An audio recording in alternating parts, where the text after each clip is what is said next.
안녕하세요. 세상을 보는 입니다. 저는 오늘 여러분과 함께 투자 기법에 대한 이야기를 하려고 하는데요. 최근 많은 분들이 행복 회로를 가지고 투자를 하면서 손실을 보시는 걸 제가 좀 주변에서 봤습니다. 그래서 오늘 그 얘기를 좀 하려고 합니다. 예, 제목은 투자는 냉정하고 신속하게 행복 회로 금지입니다. 감정 없는 판단하라는 얘기죠. 예, 들어가도록 하겠습니다. 예, 투자 판단을 하실 때 많은 분들이 편향을 하세요.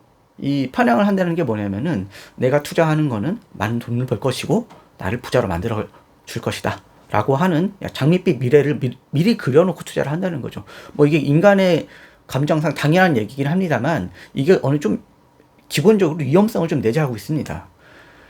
어떤 위험성을 좀 가지고 있냐면은요, 특히 뭐 믿음의 영역, 뭐 상승에 취한 투자는 근거와 시나리오가 부재하기 때문에 대응이 되지도 않고 근거 없는 상승 베팅을 하다 보니까 이게 사실은 투자가 아니라 투기 또는 도박이 돼버리는 경우가 많습니다. 특히 언론에서조차도 이런 행복 회로를 돌리는 표현들이 굉장히 많이 보여요. 그런 표현이 대표적인 게 뭐가 있냐면요, 뭐가 있죠?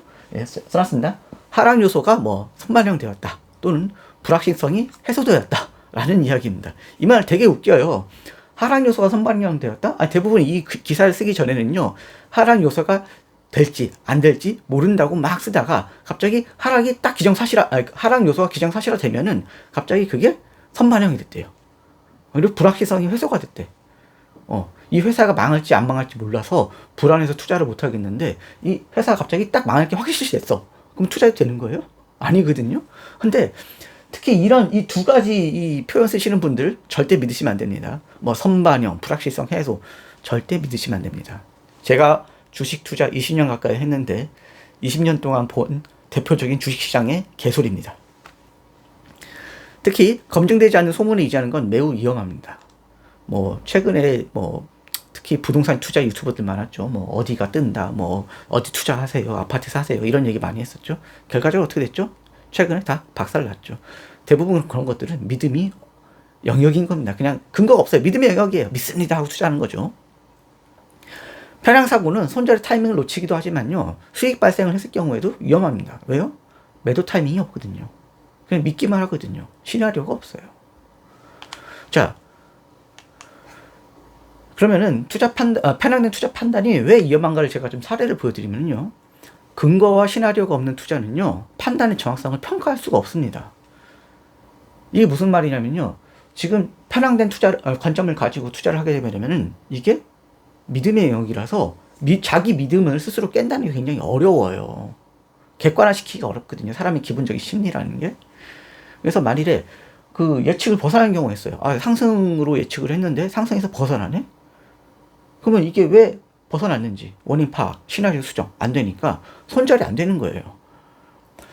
만일에 내가 상승한 거하고 원인은 여전히 일치해. 근데 시나리오상 뭔가 앞뒤가 약간 좀 밀린 것 같다, 타임렉이 좀 있는 것 같다 라고 하면 홀딩해도 되지만, 난 상승을 예측을 했는데 원인이 완전히 빗나갔어. 이럴 경우 손절해야 되는 게 맞거든요. 그래서 편향된 투자를 하게 되면은 대부분 믿음의 영역에서 대응을 안 하게 되는 거죠. 그러다 보니까 어떤 일이 벌어지면 도박적으로 투자를 하게 되면은 어떤 일이 벌어지냐면요, 평균 수익률이 같다고 해도 수익률이 좋지가 않습니다.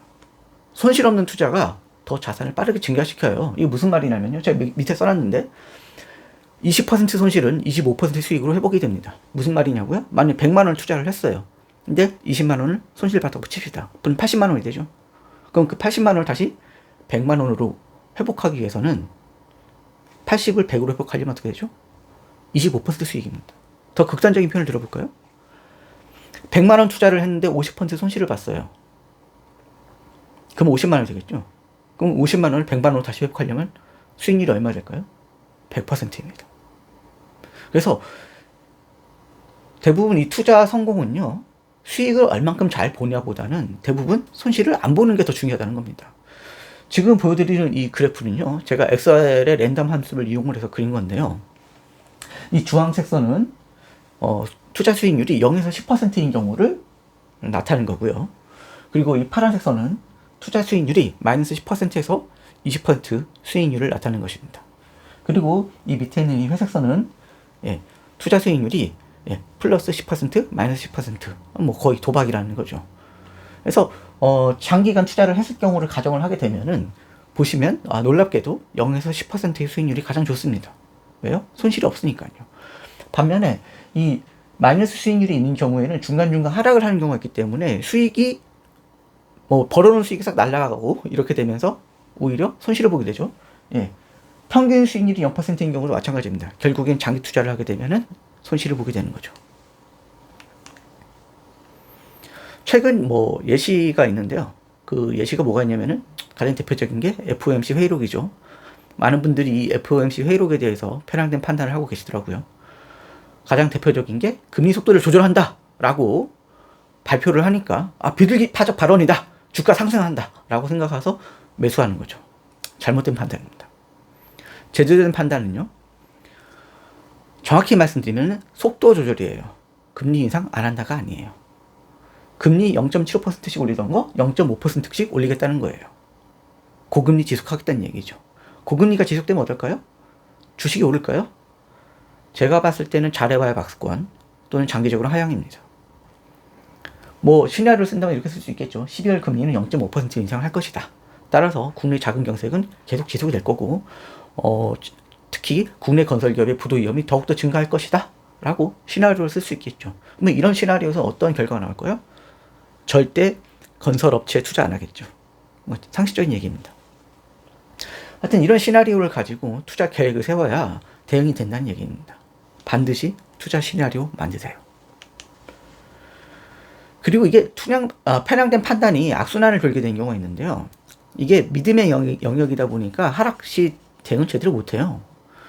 제 주변 지인 중에서도 50% 이상의 손실이 나도 무대응을 하더라고요. 언젠가 상승을 하겠지라는 믿음을 가지고 무대응을 하시더라고요. 근데 제가 말씀드렸다시피 손실의 폭이 크면 클수록 매우 큰 수익으로 커버를 해야 되기 때문에 굉장히 쉽지 않습니다. 그리고 이게 수익이 난다고 해도 어떤 문제가 있냐면은 계속 상승한다는 믿음을 가지고 있거든요. 근데 상승은요, 영원하지 않아요. 언젠가는 피크를 지나서 내려간다는 거죠. 피크 시나리오가 없어요. 결국엔 상투 지나고도 계속 홀딩하는 거죠. 이익을 놓쳐요. 이런 심리를 누가 많이 사용하느냐? 주가 조작범들이 많이 사용을 합니다. 예. 이유 없이 계속 주식을 끌어올려요. 사람들이 냉정한 판단을 하면은 원인 분석을 하고 그 원인에 따른 시나리오를 만들 텐데 원인 분석과 시나리오가 없다 보니까 지금 상승하네? 사야겠다. 사는 겁니다. 그럼 어떻게 했어요? 상승한다고 사니까 개미들 몰려들면 더 상승합니다. 어떨까요? 그러면 계속 더 올려들겠죠? 그리고 조작범들은 적정한 순간에 치고 빠지죠. 그리고 결국에는 상투를 지나면 개미들은 손실을 보게 되는 거죠. 이게 현실입니다. 네, 결론 말씀드리겠습니다. 편향 판단은요, 투자의 맹독입니다. 절대 하시면 안 돼요. 하시지 마세요. 절대 편향된 투자를 하시면 안 됩니다. 투자 시 변동의 원인을 먼저 파악하시고요. 시장 변화 시나리오를 반드시 만드셔야 됩니다. 시나리오가 굉장히 중요해요. 왜? 시나리오가 있어야 손절 또는 매도 타이밍을 만들 수가 있거든요. 특히 현황이 시나리오를 벗어날 경우에는 대부분 이럽니다. 저도 이래요. 저도 투자 시나리오를 만들어도요, 안 맞는 경우가 많아요. 그럴 경우에는 빠르게 원인 분석을 해야 됩니다. 내가 생각했던 원인하고 실제 원인이 약간 다르더라. 아니면은 이게 사람들한테 아직 전파가 안 된 건지, 시장에 반영이 안 된 건지 기다려야 될 수도 있죠. 그래서 시나리오를 수정을 하죠. 그리고 그 시나리오 수정한 결과에 따라서 홀딩 할 것인지, 아니면 팔 것인지 생각을 해야겠죠. 특히 요즘 같은 시기에는요, 투자 자체가 리스크가 큽니다. 때문에 투자보다는 보존이 더 중요합니다. 때문에 재작년 같은 대세 상승령에서는 많은 분들이 그 묻지마 투자를 많이 하셨죠. 묻지마 투자를 하셨어도 돈을 많이 벌 수가 있었어요. 하지만 지금은 묻지마 투자를 하시면 패가망신할 수 있습니다. 여러분들의 돈은 소중하니까 꼭 지키셔야 됩니다. 예, 오늘은 여기까지고요. 다음번에는 좀 더 유익한 내용으로 찾아뵙도록 하겠습니다. 안녕히 계십시오.